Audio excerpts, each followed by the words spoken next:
بسم الله الرحمن الرحيم. الحمد لله رب العالمين، والصلاة والسلام على سيد المرسلين وعلى آله وصحبه أجمعين. ارشاد باری تعالی ہے، لقد كان لكم في رسول الله أسوة حسنة لمن كان يرجو الله واليوم الآخر وذكر الله كثيرا.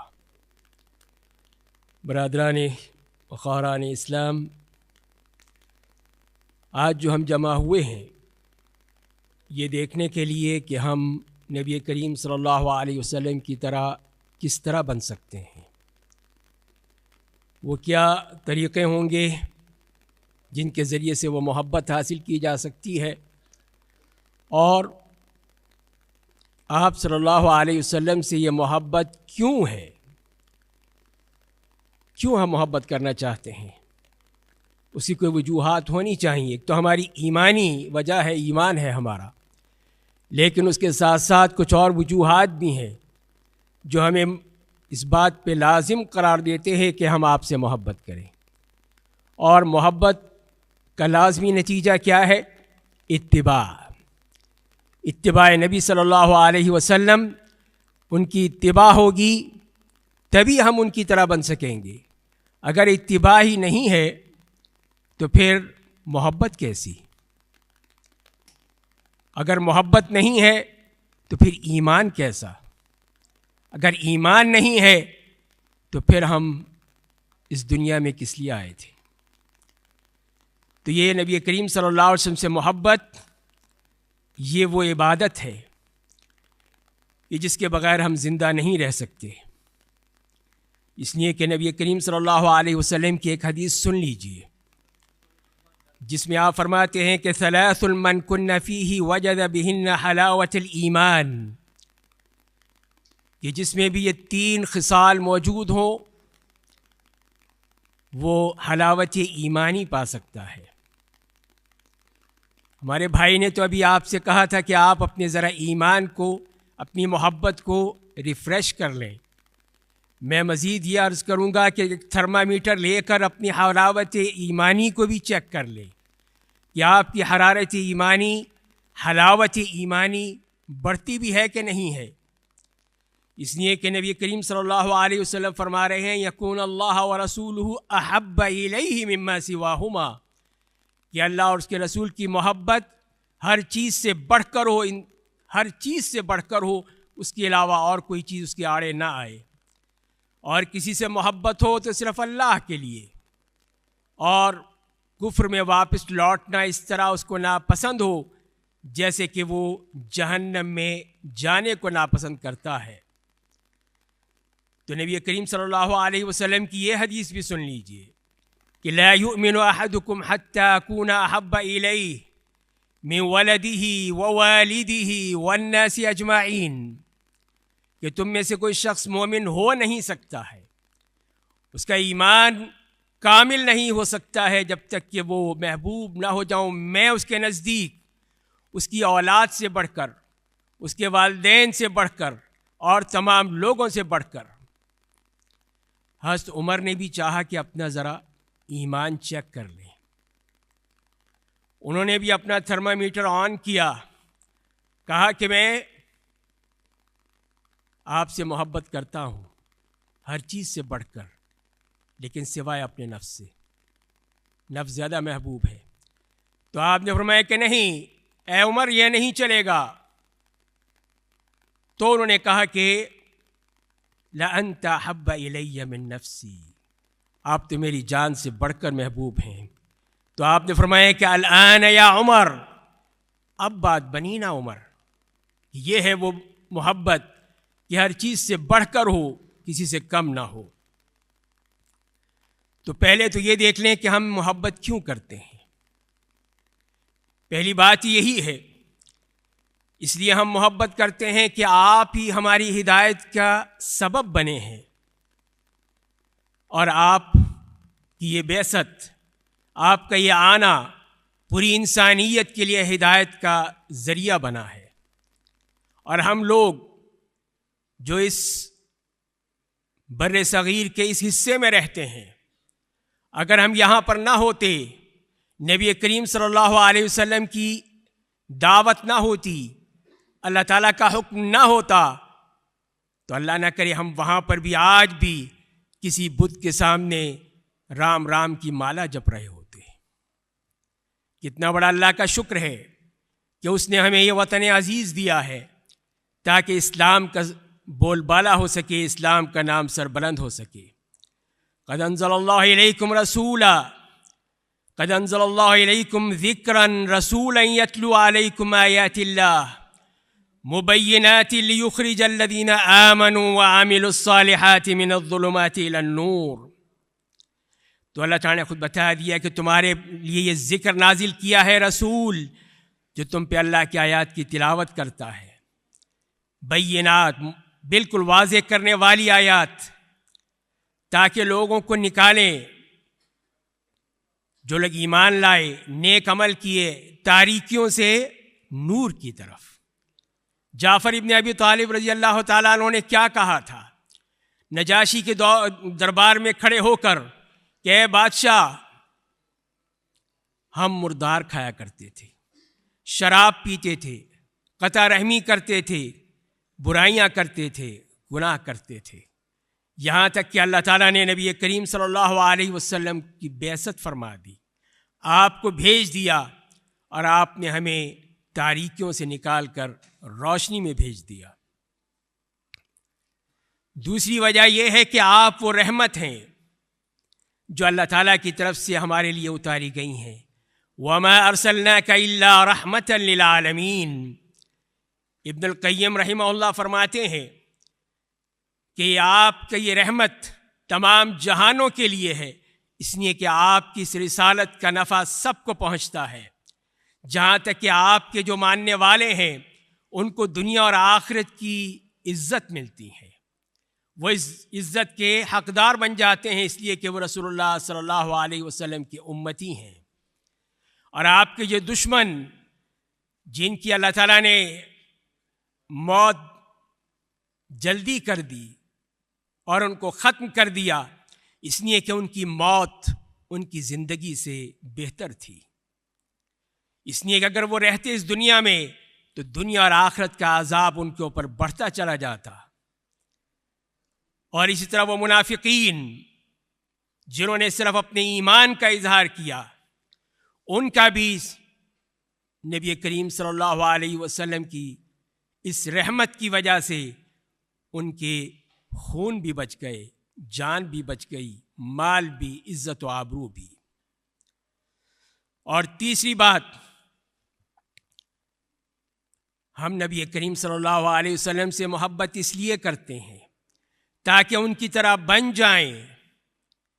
میں وہ تو نہیں کہوں گا جو آپ کہتے ہیں، میں یہ کہوں گا کن مثلہ، ان کی طرح بن جاؤ، کن مثلہ۔ یہ انس بن مالک رضی اللہ تعالیٰ عنہ فرماتے ہیں کہ ایک شخص آیا رسول اللہ صلی اللہ علیہ وسلم کے پاس، تو کہنے لگا کہ یا رسول اللہ متی قیام الساعہ، کہ یا رسول اللہ قیامت کب آئے گی؟ تو نبی کریم صلی اللہ علیہ وسلم فرمایا کہ ماذا اعددت لها، تم نے اس کے لیے تیاری کیا کی ہے؟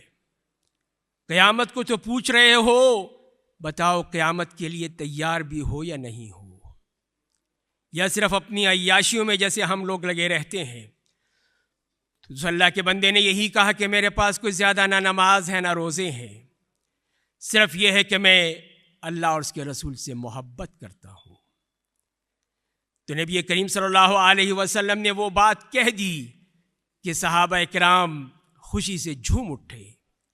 المرء مع من احب وانت مع من احببت، کہ جو جس کے محبت کرتا ہے اس کے ساتھ ہوتا ہے، اور تم جس سے محبت کرتے ہو تم اس کے ساتھ ہو۔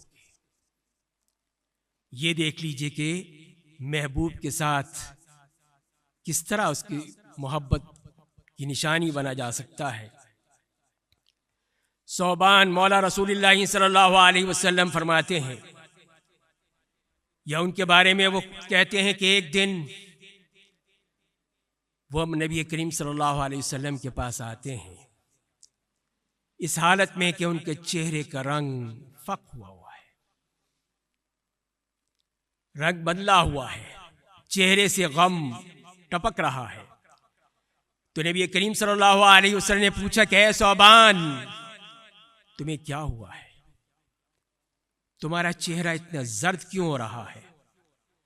تو کہنے کہ یا رسول اللہ، نہ تو مجھے کوئی بیماری ہے، نہ کوئی تکلیف ہے، سوائے اس کے کہ مجھے کبھی کوئی وحشت ہوتی ہے تو میں آپ کی مجلس میں آپ کے چہرے مبارک کو دیکھ لیتا ہوں اور میری ساری وحشت ختم ہو جاتی ہے۔ اور جب میں آخرت کو یاد کرتا ہوں اور میں سوچتا ہوں کہ جب آپ انبیاء کرام کے ساتھ اٹھا لیے جائیں گے، آپ کے کہاں کہاں مقامات ہوں گے، کہاں بلند و بالا آپ کے محلات ہوں گے، اور مجھ جیسا ایک مسلمان وہ پتہ نہیں کہاں ہوگا،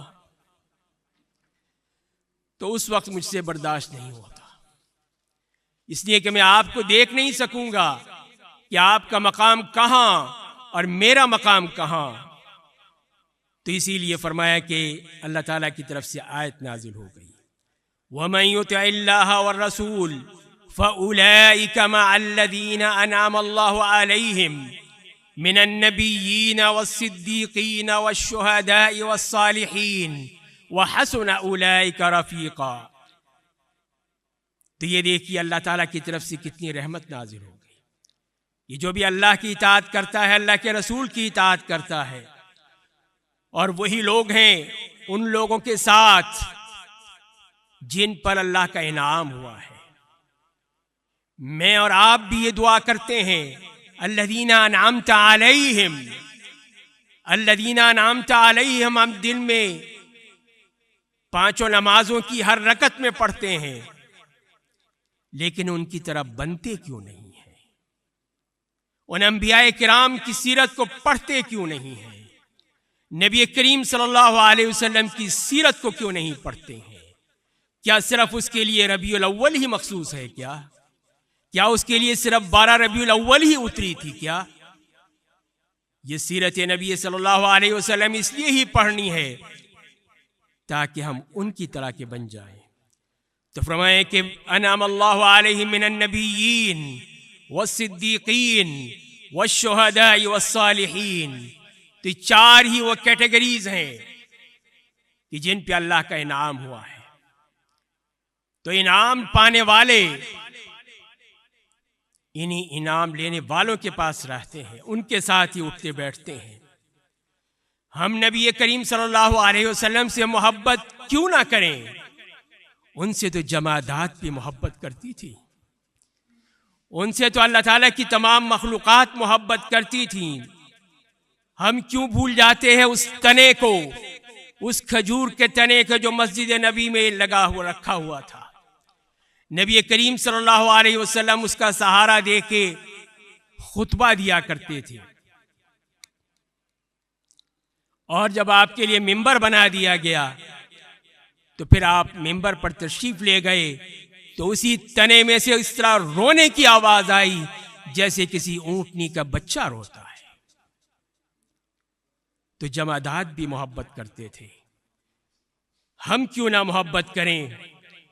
اسی لیے حسن بصری یہی کہتے ہیں، جب یہ حدیث سناتے تھے تو رو پڑتے تھے کہ ایک لکڑی کا ٹکڑا بھی رسول اللہ کی محبت میں رو رہا ہے تو ہم کیوں نہیں روتے؟ ہم کیوں نہیں وہ محبت کرتے جو اس تنے کو محبت تھی؟ تو یہ اسی وقت ہوگی کہ جب ہم نبی کریم صلی اللہ علیہ وسلم کی طرح بننے کی کوشش کریں گے۔ ہم نبی کریم صلی اللہ علیہ وسلم محبت کیوں نہ کریں؟ اس لیے کہ وہ ہم سے محبت کرتے تھے، وہ ہمیں دیکھنے کی خواہش کا اظہار کرتے تھے۔ امام مسلم روایت کرتے ہیں، سیدنا ابو ہریرہ رضی اللہ تعالیٰ عنہ فرماتے ہیں کہ نبی کریم صلی اللہ علیہ وسلم قبرستان میں تشریف لائے، آپ نے وہاں پہ فرمایا کہ السلام علیکم دار قوم مؤمنین وَإِنَّا إِن شَاءَ اللَّهُ بِكُمْ لَاحِقُونَ وَجِدْتُ أَنَّا قَدْ رَأَيْنَا إِخْوَانَنَا۔ تو آپ نے وہ سلام کیا جو مسنون ہے، اور پھر یہ فرمائیں کہ میں یہ چاہتا ہوں کہ میں اپنے بھائیوں کو دیکھ سکتا. تو صحابہ نے کہا وَلَسْنَا إِخْوَانُكَ یا رسول اللہ. تو صحابہ اکرام نے کہا کہ ہم آپ کے بھائی نہیں ہیں. تو آپ نے فرمایا کہ انتم اصحابی واخواننا الذین لم یأتوا بعد، کہ تم تو میرے صحابہ ہو، میرے بھائی تو وہ ہیں جو اب تک نہیں آئے، ان میں ہم بھی شامل ہیں، ہمیں بھی دیکھنا چاہتے تھے، لیکن ہم کس صورت میں ان کو اپنا چہرے دکھائیں گے، کس لحاظ سے، کس شکل میں، کس زبان میں، کس لغت میں، کس لباس میں ہم ان کو دکھائیں گے کہ ہم بھی رسول اللہ سے محبت کرتے ہیں. تو صحابہ نے پوچھا کہ یا رسول اللہ، آپ اپنی اس امت کے لوگوں کو کیسے پہچانیں گے؟ آپ نے تو ان کو نہیں دیکھا. تو آپ نے فرمایا کہ ارائیت لو ان رجلا له خیل غر محجلة بین ظہر خیل دہم بہم الا یعرف خیلہ. تو آپ نے فرمایا کہ کوئی شخص جس کے پاس ایسے گھوڑے ہوں جن کے چہرے اور ہاتھ پاؤں سفید ہوں، تو کیا وہ اپنے گھوڑوں کو پہچان نہیں لے گا؟ تو کہا کہ کیوں نہیں یا رسول اللہ، وہ ضرور پہچان لے گا. تو فرمایا کہ اسی طرح میری امت کے لوگ آئیں گے، چہرے روشن ہوں گے، دمک رہے ہوں گے، ہاتھ پاؤں ان کے وضو کی وجہ سے چمک رہے ہوں گے، اور میں حوض کوثر پر ان کا انتظار کروں گا. لیکن کچھ لوگوں کو میرے قریب سے دور کر دیا جائے گا، جیسے کہ کسی بھی گمشدہ اونٹ کو دور کر دیا جاتا ہے، دھکے دے دیا جاتا ہے. تو میں کہوں گا کہ آؤ میرے پاس آؤ، تو کہا جائے گا کہ نہیں، آپ کو نہیں معلوم کہ انہوں نے آپ کے دین کے ساتھ کیا حشر کیا تھا.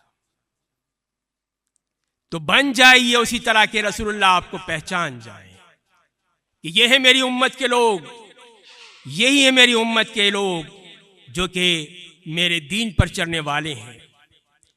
ہم اس لیے محبت کرتے ہیں ان سے کہ ان سے بغض کرنے والا صرف فاسق ہی ہو سکتا ہے، کافر ہی ہو سکتا ہے، کوئی مسلمان نہیں ہو سکتا. قل ان كان آباؤكم وأبناؤكم وإخوانكم وأزواجكم وعشيرتكم وأموال اقترفتموها وتجارة تخشون كسادها ومساكن ترضونها أحب إليكم من الله ورسوله وجهاد في سبيله فتربصوا حتى يأتي الله بأمره واللہ لا يهدي القوم الفاسقین. کہ آپ فرما دیجیے کہ اگر تمہارے باپ، تمہارے بیٹے، تمہارے بھائی، تمہارے بیویاں، تمہارے مال، تمہارا قبیلہ اور تمہارے مال جو تم جمع کر رہے ہو، تمہاری وہ تجارت جس کے نقصان کا تمہیں خطرہ ہے، تمہارے وہ گھر جو تمہیں بہت پسند ہیں، اللہ اور اس کے رسول اور جہاد فی سبیل اللہ سے بڑھ کر تمہیں محبوب ہیں، تو انتظار کر لو. دھمکی ہے دھمکی، انتظار کرو. فتربصوا، یہاں تک کہ اللہ تعالیٰ کا فیصلہ آ جائے.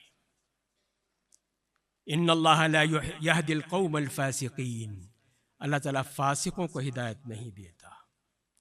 اپنے تھرمامیٹر سے ذرا چیک کر لیجئے گا کہ آپ کی یہ محبت کس درجے پر ہے. یہ جو اللہ نے جو چیزیں بیان کر دی ہیں، اگر ان کی محبت ہمارے دلوں میں جا گزی ہے تو پھر فتربصوا، پھر انتظار کر لو. اگر وہ محبت ان کی نہیں ہے، اللہ کی ہے، اللہ کے رسول کی ہے، اتباع رسول کے ساتھ ہے، تو یقیناً ہم کامیاب ہو سکتے ہیں، یقیناً ہم ان کے ساتھ ان کی طرح بن سکتے ہیں. ہم ان سے محبت اس لیے کرتے ہیں کہ وہ ہر مومن کے ولی ہیں. تو ہر مومن کے ولی نبی کریم صلی اللہ علیہ وسلم ہے. النبی اولا بالمؤمنین من انفسهم وازواجه امہاتهم واولو الارحام بعضهم اولا ببعض في کتاب اللہ من المؤمنین والمہاجرین. ہم اس لیے محبت کرتے ہیں ان سے کہ وہ ہمارے بارے میں ڈرتے رہتے تھے، ہمارے بارے میں ہم پر اسی افسوس میں رہتے تھے کہیں ہم میں سے کوئی جہنم میں نہ گر جائے۔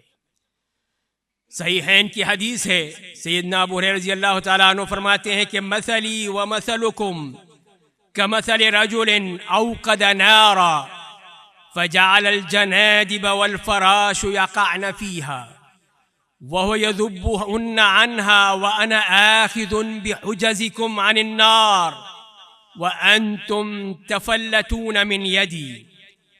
آپ نے فرمایا کہ میری اور تمہاری مثال اس طرح اس شخص کی مثال ہے کہ جس نے آگ روشن کی تو اس میں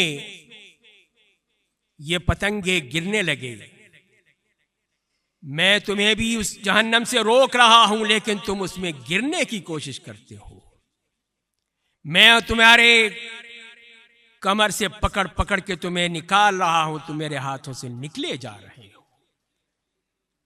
یہ اگر ہماری حالت ہے تو ہمیں سوچنا ہوگا، اگر ہم ان کی طرح بننا چاہتے ہیں تو پھر ہمیں ان کی بات کو ماننا ہوگا، ان کی اتباع کرنی ہوگی، ورنہ پھر جو رسول اللہ جس خوف میں ہے کہیں وہ ہو نہ جائے۔ دیکھ لیجئے کہ ان کی کیفیت کیا ہوتی تھی۔ صحیح مسلم کی روایت ہے کہ عبداللہ ابن عمرو رضی اللہ تعالیٰ عنہما فرماتے ہیں کہ نبی کریم صلی اللہ علیہ وسلم نے سیدنا ابراہیم علیہ السلام کا یہ قول جو اللہ نے نقل کیا ہے، آپ نے تلاوت فرمائی، ربی انہن اضللن کثیرا من الناس فمن تبعنی فانہ منی۔ اور پھر عیسیٰ علیہ السلام کا یہ قول، ان تعذبہم فانہم عبادک وَإِن تَغْفِرْ لَهُمْ فَإِنَّكَ أَنْتَ الْعَزِيزُ الْحَكِيمُ۔ اور پھر اپنے ہاتھ اٹھائے اور کہا اللہم امتی امتی، رو پڑے کہ میری امت کا کیا بنے گا، اللہم امتی امتی۔ تو اللہ تعالیٰ نے فرمایا کہ اے جبریل جاؤ محمد سے پوچھو صلی اللہ علیہ وسلم، جبکہ میرا رب جانتا ہے، وَرَبُّكَ أَعْلَمُ، اور آپ کا رب جانتا ہے، فَاسْأَلْهُ مَا يُبْكِيكَ، پوچھو ان سے کہ کیوں رو رہے ہیں۔ تو جبریل علیہ السلام آتے ہیں، نبی کریم صلی اللہ علیہ وسلم سے پوچھتے ہیں، اور نبی کریم صلی اللہ علیہ وسلم ان کو بتاتے ہیں جو آپ نے کہا تھا۔ تو اللہ تعالیٰ کہتے کہ یا جبریل اذهب الى محمد فقل انا سنرضيك في امتك ولا نسوءك۔ تو جبریل علیہ السلام سے اللہ تعالیٰ فرماتے ہیں کہ جاؤ، جا کے محمد صلی اللہ علیہ وسلم کو بتا دو کہ ہم آپ کو آپ کی امت میں راضی کر دیں گے، آپ کو کوئی تکلیف نہیں ہوگی۔ کیا اب بھی نہ ہم ان سے محبت کریں؟ کیا اب بھی نہ ان کی اتباع کریں؟ کیا اب بھی ان کی طرح بننے کی کوشش نہ کریں؟ تو ان جیسا بننے کے لیے اتباع کی ضرورت ہے، ان کے نقش قدم پر چلنے کے لیے ان کی اطاعت کی ضرورت ہے، اور ان کی اتباع اور اطاعت کے لیے ہمیں ان کی سیرت کا علم ہونا چاہیے۔ میں یہی کہوں گا، اور کاشف نسیم دلکشا کے کان میں بھی کہا تھا کہ اس کا راستہ اسی سے جاتا ہے کہ ہم اپنی زبان میں، اپنی تہذیب میں رہتے ہوئے اس دین پر چلنے کی کوشش کریں۔ عربی زبان ہو تو کیا کہنا ہے، اگر عربی نہیں ہے تو اپنی زبان میں، کسی اور زبان میں نہیں۔ دیکھ لیے کہیں ہمارا پھر حشر وہ نہ ہو جو ترکیہ کا ہو چکا ہے۔ ترکیہ کی 3 نسلیں گزر چکی ہیں اور یہ نسلیں قرآن کو نہیں پڑھ سکتی، اس لیے کہ ان کو ان کی زبان سے بہت دور کر دیا گیا ہے، زبان سے محروم کر دیا گیا ہے کہ وہ اب اس کو پڑھ ہی نہیں سکتے ہیں سوائے اپنی اس لاطینی حروف میں کہ جس کے ذریعے سے وہ زبان سے محروم ہو چکے ہیں۔ تو اللہ نہ کرے کہ وہ دن ہمارے پاس آئیں لیکن خدشات موجود ہیں کہ جب ہم اسی طرح غیر ملکی زبانوں کے غلام رہیں گے اس وقت تک ہم کس طرح اپنے دین کو سمجھ سکیں گے، دین کی اتباع کر سکیں گے، رسول اللہ صلی اللہ علیہ وسلم کے نقش قدم پر چل سکیں گے۔ اسی لیے اگر ہم چاہتے ہیں کہ آپ کی طرح کے بن جائیں تو پہلی بات یہی ہے کہ نبی کریم صلی اللہ علیہ وسلم پہ کثرت سے درود بھیجنا ہے۔ تہیہ کر لیجئے کہ دن میں کم از کم 100 مرتبہ آپ ضرور درود پڑھیں گے۔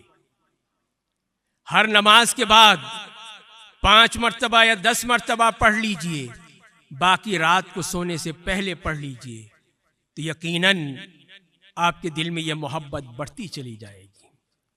اور دوسری بات ہے کہ سیرت کا مطالعہ کیجئے، سیرت میں نبی کریم صلی اللہ علیہ وسلم کے وہ واقعات پڑھیے کہ جس کے ذریعے سے معلوم ہوتا ہے کہ ان کی شخصیت کیا تھی۔ وہ اس کائنات کے لیے جو رحمت مہدیٰ بنا کر بھیجے گئے تھے اس کا عکس وہاں نظر آتا ہے۔ تو نبی کریم صلی اللہ علیہ وسلم کی طرح بننے کے لیے کچھ نہ کچھ وقت نکالنا ہوگا، کچھ نہ کچھ کرنا ہوگا، تبھی ہم ان کی طرح بن سکتے ہیں، تبھی ہم اس میں آیت کی روشنی میں اسوہ حسنہ کر سکتے ہیں۔ لمن کان یرجو اللہ والیوم الآخر، جو اللہ سے امید رکھتا ہے، اللہ کا خوف رکھتا ہے، قیامت کے دن کا خوف رکھتا ہے، وذکر اللہ کثیرا، اور کثرت سے اللہ تعالیٰ کا ذکر ادا کرتا ہے۔ میں نے وقت سے پہلے ہی اپنا یہ کام تمام کر دیا ہے۔ اللہ تعالیٰ ہم سب کو سمجھنے، عمل کرنے اور ان کی طرح بننے کی توفیق عطا فرمائے۔ السلام علیکم ورحمۃ اللہ وبرکاتہ۔